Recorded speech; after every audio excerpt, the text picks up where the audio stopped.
감사합니다.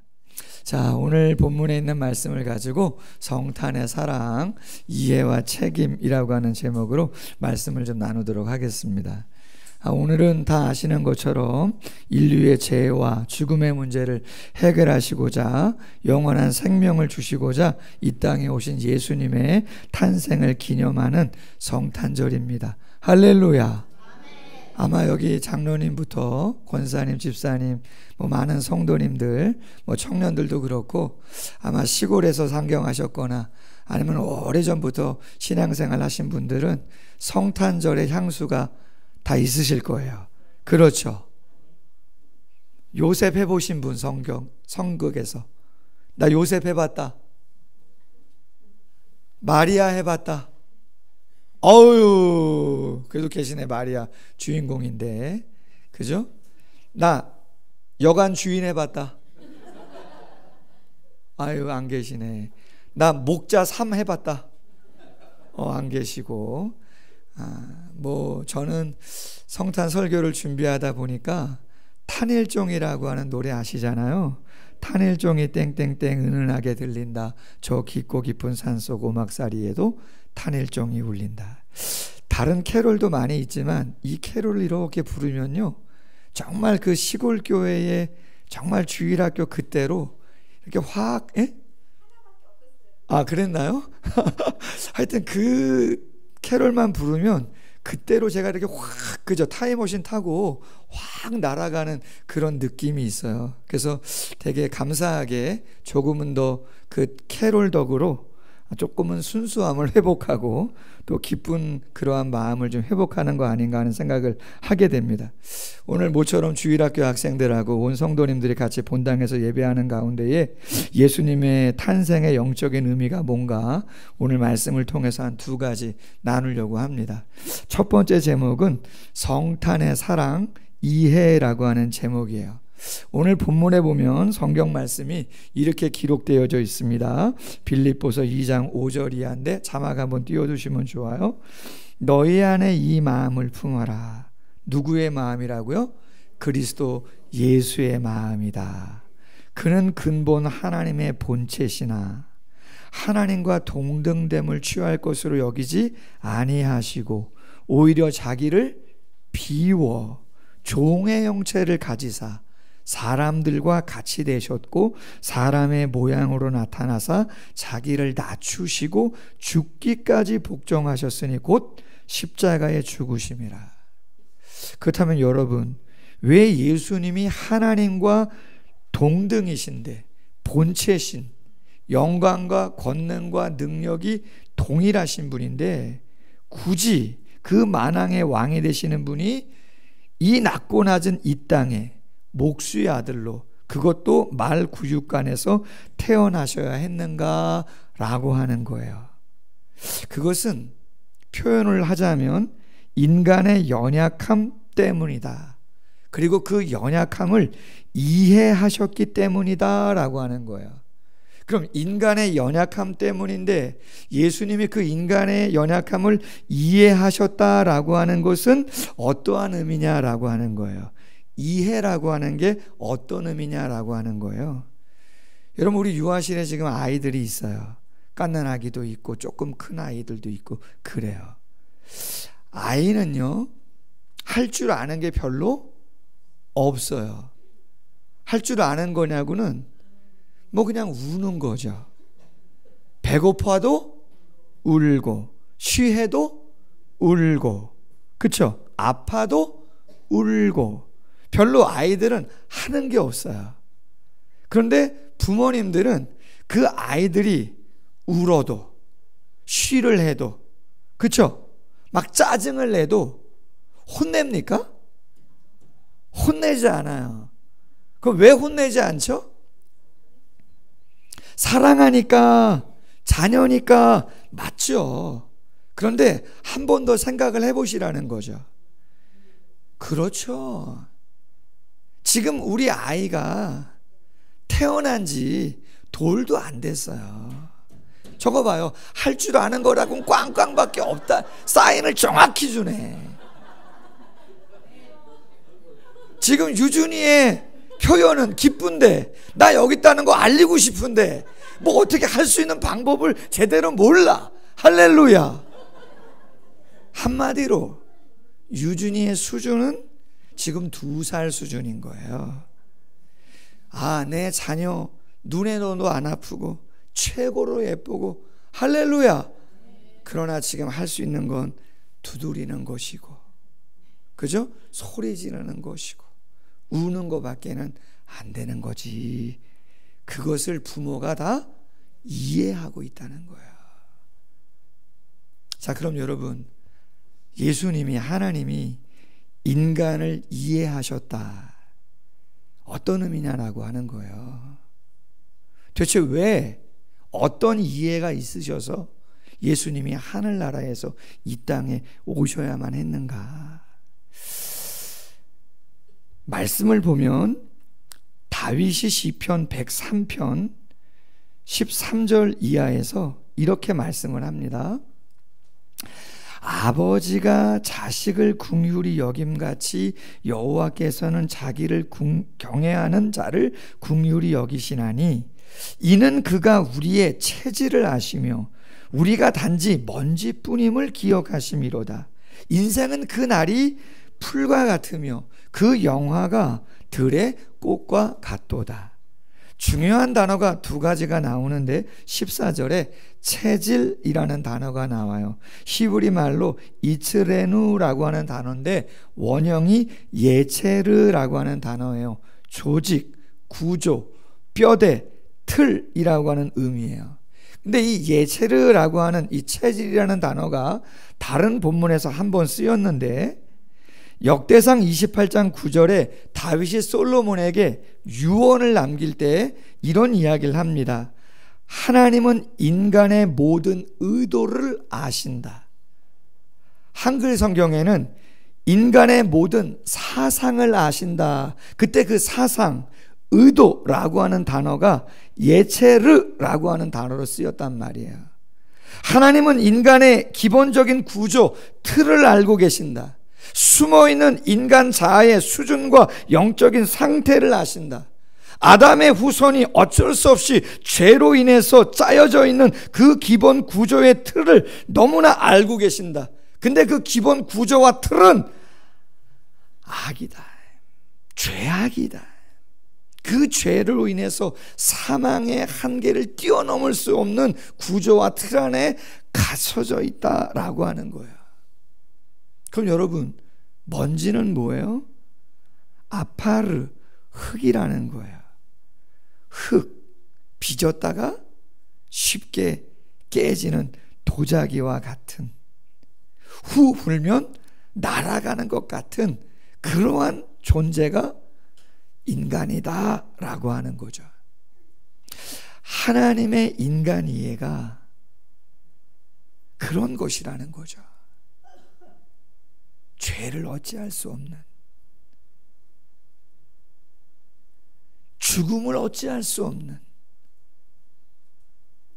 가만히 놔두면 더 힘들고 어려움 가운데 거할 수밖에 없는, 권사님 기도하셨지만 우리가 계속해서 전해지는 뉴스들을 통해서 나라와 민족을 위해서 많이 기도합니다. 근데 여러분, 그게 치닫고 있는 그 대립의 본질적인, 그 구조적인, 어쩌면 그 한계는 무엇 때문이냐? 사회주의나 공산주의보다 민주주의가 최고라고 이야기하지만 그 민주주의의 저변에 깔려있는 연약함 속의 본질은 뭐냐? 그것은 죄죠. 당리당략에 치우칠 수밖에 없는, 그것을 놓고 싶지 않은, 권력을 놓고 싶지 않은, 누군가의 지시에 내가 따르고 싶지 않은, 죄송하지만 그러한 약함이 그 속에 다 내포되어져 있는 것이에요. 그래서 심지어 대통령의 권한을 가지고 위법위헌이라고 이야기하고, 한쪽에서는 심판받아 봐야 된다 이야기하지만, 그 위험성이 있음에도 불구하고 뭐를 선포한 거예요? 계엄을 선포했던 거 아니에요? 그렇잖아요. 그런데 예수님은요, 하나님은요, 계엄 선포해 갖고는 안 된다. 책망하고 때리고 이래 가지고 가두고 이래 가지고는 안 된다 하시고, 당신이 이 땅에 내려오셨다. 자기를 비우셨다. 겸손이다. 여러분, 이해하다가 영어로 understand 맞습니까? understand죠. 두 단어가 합세어진 거잖아요. under, 어디 아래. stand는 뭐예요? 서다잖아요. 그럼 understand, 이해한다는 뜻은 무슨 말이라고요? 누구 아래에 쓴다는 거잖아요. 낮아진다는 거거든요. 이해한다는 말은 겸손해진다는 거예요. 내 수준이 아닙니다. 20살 청년, 60세 장년, 인생 경험이 많으신 어르신들의 수준이 아닙니다. 목사의 수준이 아닙니다. 장로님, 권사님, 집사님, 교회 오래 다니신 분의 수준이 아니고, 처음으로 예수 믿기 시작한, 이제 막 찬양을 부르기 시작한, 처음으로 직분을 맡은, 이 삼가동 지역에 처음 이사온, 여기가 어딘지 잘 낯선 그분이 어떤 생각으로, 어떠한 시선으로 이 지역을 보고, 이 교회를 보고, 목사를 보고, 이 성도님들을 생각할까라고 하는 생각으로 내가 그분 밑에 내려가서 한번 서보는 거라는 거죠. 그게 성탄의 사랑으로서 우리에게 주신 마음이다. 할렐루야. 그래서 바울은 말합니다. 고린도 교회 성도들에게 고린도전서 2장 11절에 사람의 사정을, 그 죄와 죽음과 연약함과 한계를 사람의 속에 있는 영 외에 누가 알겠느냐. 아멘. 주님이 우리에게 주신 사랑은 이해해 주시는 사랑이다. 내 수준으로 낮아져서, 그렇지, 공감해 주신 사랑이다. 일제강점기 교사였고 독립운동가였고 작가이기도 하신 안희숙 여사, 잘 아실 겁니다. 죽으면 죽으리라 라고 하는 책을 쓰신 분이기도 한데, 이분이요, 그럴 수도 있잖아요 라고 하는 글을 썼더라고요. 근데 다는 제가 소개 못하고 중간중간 생략하고 중략해서 몇 가지 말씀드려 볼게요. 이렇게 글을 썼어요. 못생기고 모양이 없다고 흉보지 마세요. 글을 지으신 분이 그렇게 만드신 것일 테니까 그럴 수도 있잖아요. 할렐루야. 옆에 보시고 한번 말씀하세요. 그럴 수도 있잖아요. 할렐루야. 그죠? 키가 얼마니, 무슨 쌍꺼풀이 있느니 없느니 여러분, 그냥 그럴 수도 있잖아요 로 말씀하세요. 화를 잘 낸다고 나무라지 마세요. 일 때문에 피곤하고 신경이 늘어지면 그럴 수도 있잖아요. 늘상 늦는다고 수군거리지 마세요. 일이 많아 바빠 전화통화 하다 보면 그럴 수도 있잖아요. 설사 한가했더라도 시계를 보지 않다가 그럴 수도 있잖아요. 무식하여 아무것도 모른다고 멸시하지 마세요. 배울 수 있는 길이 제한되어 못 배웠으니 그럴 수도 있잖아요. 인색하다 하고 사랑이 없다고 미워하지 마세요. 경제에 시달릴 때를 염려하여 절제하다 보니 그럴 수도 있잖아요. 우리들이 살아가면서 어떤 상황이 주어진다 해도 이해하기로 마음을 가져보세요. 내가 나를 싸매고 가리고 변호하듯이 그럴 수도 있다는 생각을 밥 먹듯이 한번 하기로 해보세요. 그렇게 하면 여러 가지 변화 일어납니다. 먼저 기쁨 생기고 마음에 늘 평안이 있고, 그래서 세상 사는 것이 지루하고 불만족했던 것이 재밌어집니다. 어디를 가나 누가 오나 즐겁고 감사하기만 합니다. 할렐루야. 우리의 삶의 문제를 왜냐고 따지지 마세요. 그러면 어떻게 된다고요? 불행이 생겨요. 미움이 생기고 친구는 없어져요. 세상 만사 모든 것들에 이유가 있기를 마련이다. 항상 긍정의 마음으로 그럴 수도 있지라고 이해하는 습관은 행복을 만드는 기초가 되어진다. 할렐루야. 아프리카 남동부 섬나라에 마다가스카르라고 하는 나라가 있어요. 꼭 아프리카 지도 이렇게 그죠? 그리다 보면 옆에 동남쪽에 섬나라 하나 있는데, 거기 격언이 이렇습니다. 집을 따뜻하게 하는 것은 난로보다 뭐가 중요하다고요? 부부간의 이해가, 부모와 자식 간의 이해가, 형제 동기 간의 이해가, 성도들의 서로 간의 이해가, 난로가 크냐 작냐 그것보다 더 따뜻함을 가져다 주는 것이 될 수 있다. 할렐루야. 두 번째 제목, 성탄의 사랑 책임이라는 제목입니다.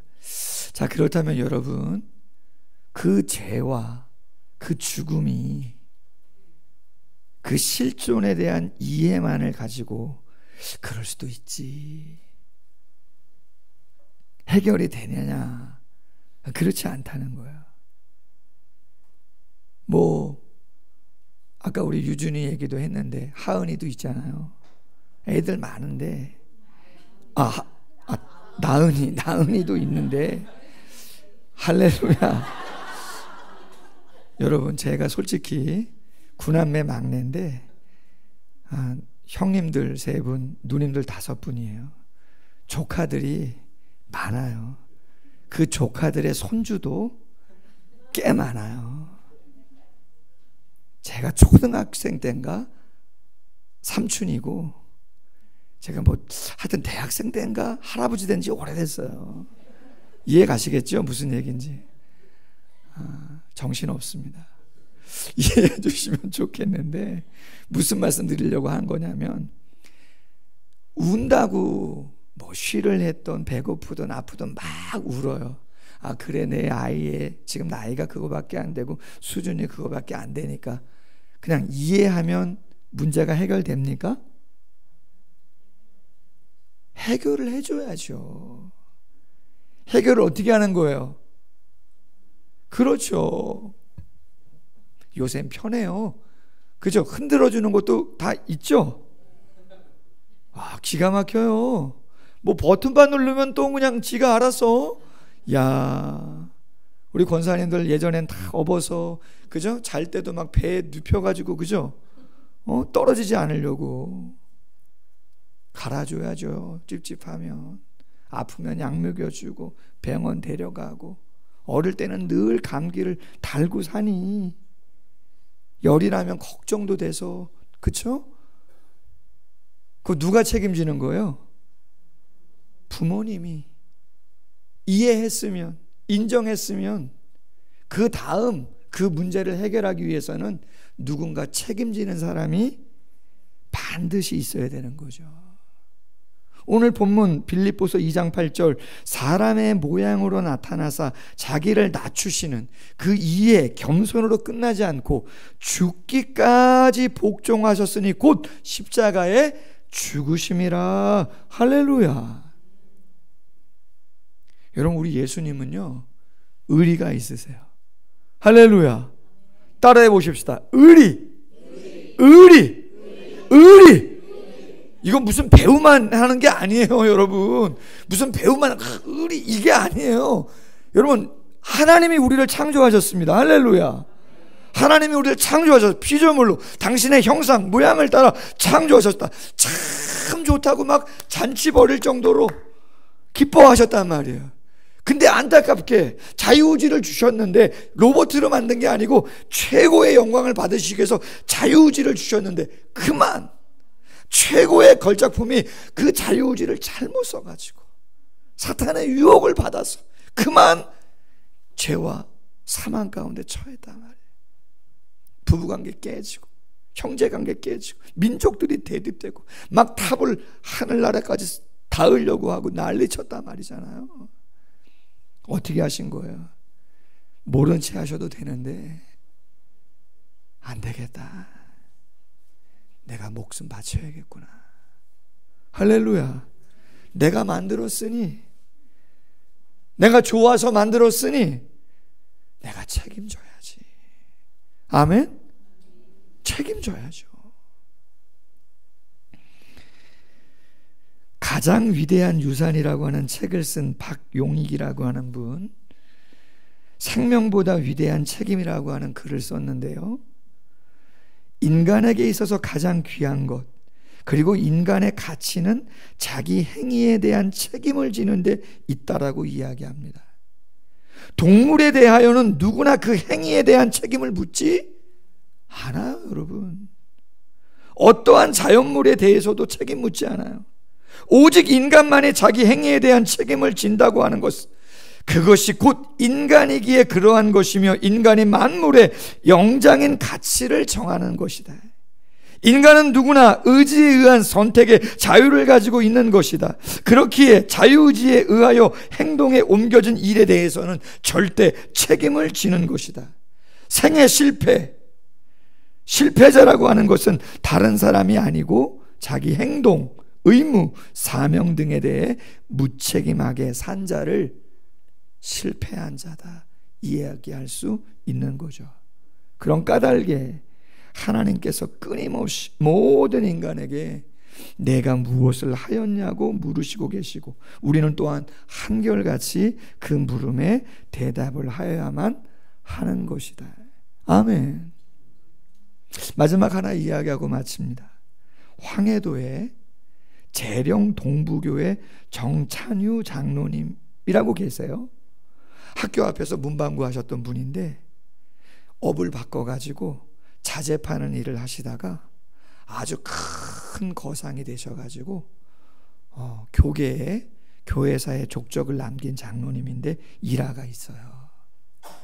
한 번은 이 장로님 댁에 손님이 와서 하룻밤을 묵는데 며느리가 저녁 식사를 준비해서 손님이 있는 사랑방으로 들어가다가 그만 어떻게 했다는 거예요? 그 상을 그만 쏟아버린 거예요.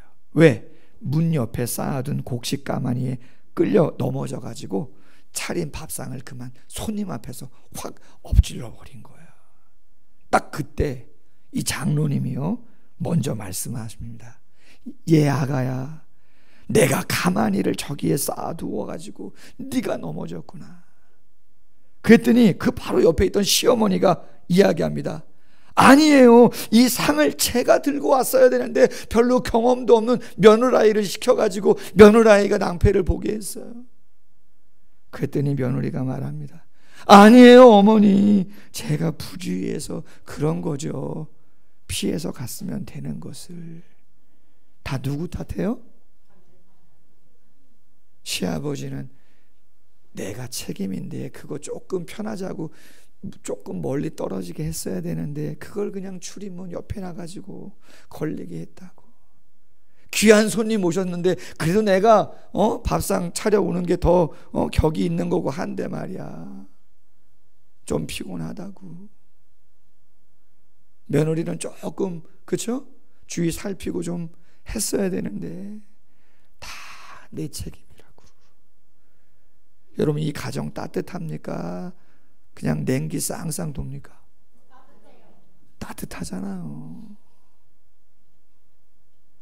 가정이, 교회가, 세상이 성탄절에 평안하고 고요할 수 있는 이유는 성탄의 사랑을 우리에게 보여주신 그분의 이해가, 그분의 책임을 감당하는 그 헌신이 분명히 있었기 때문인 줄로 믿습니다. 분명 여기 계신 우리 모든 성도님들이 그렇게 살아오셨어요. 저는 알아요, 우리 어르신들 어디 아프신지. 사업장이 어떠신지, 또 가정의 크고 작은 일들 뭐 세밀히까지는 모르지만 어느 정도는 감을 잡고 있어요. 쉽지는 않잖아요. 그래도 성탄절날 탄생을 축하하는 마음으로 서울에도 오셨네. 할렐루야. 여러분, 그 마음 갖고 내가 조금 더 낮은 자리에서 이해를 해야겠구나. 그게 주님의 사랑이니 내가 그렇게 이해해 줘야 되겠구나. 따라해 봅시다. 그럴 수도 있지. 그럴 수도 있지. 내 탓입니다. 제가 했어야 되는데 더 잘하도록 하겠습니다.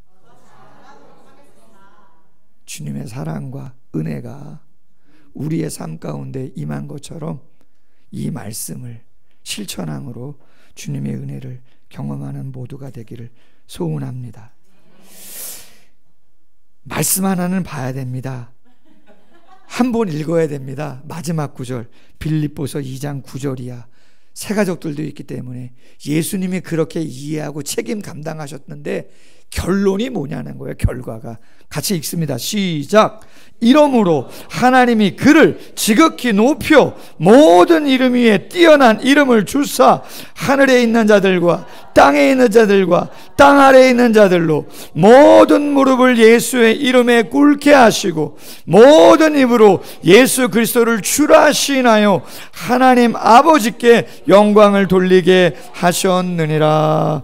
아멘. 헌신만 하신 게 아니고 시간이 지나자 하나님께서 예수님을 무덤에서 부활케 하시고 승천케 하시고 우편에 앉아 계시고, 할렐루야, 놀라운 영광과 재림주 심판주로 허락하신 줄로 믿습니다. 그 은혜를 경험하는 모두가 되기를 주님의 이름으로 소원합니다. 기도합니다. 하나님 아버지, 어김없이 다가온 성탄절 귀한 절기, 예수님께서 이 땅에 오심이 어떠한 영적인 의미, 그 사랑이 어떠한 것인가를 잠시 묵상했습니다. 우리의 체질을 아시고 우리의 생각과 우리가 진토임을 아신다고 말씀하셨는데, 죄의 틀 속에, 그 구조 속에 갇혀있는, 아무리 몸부림치고 애써도 쉽지 아니했던 그 상황 주님 아셔서 다 이해하시고 겸손히 우리 아래 내려오셔서 십자가를 져주시는 책임을 감당하심으로 당신의 사랑을 확인해 주신 거 정말 감사함을 드립니다.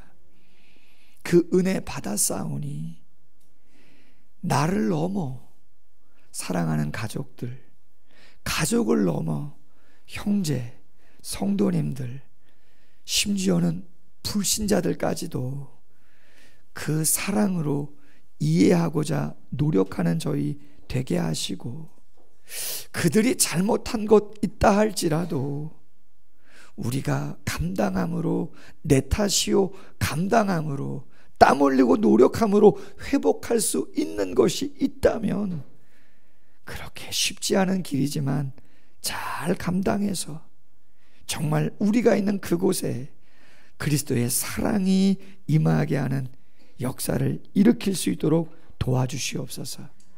그 결과 예수님의 놀라운 영광과 찬양을 받으신 것처럼 주님이 우리를 높여주시고 우리를 통하여 하나님이 영광 받으시는 그러한 역사를 경험할 수 있도록 함께해 주시옵소서. 예수님의 이름으로 기도하옵나이다. 아멘.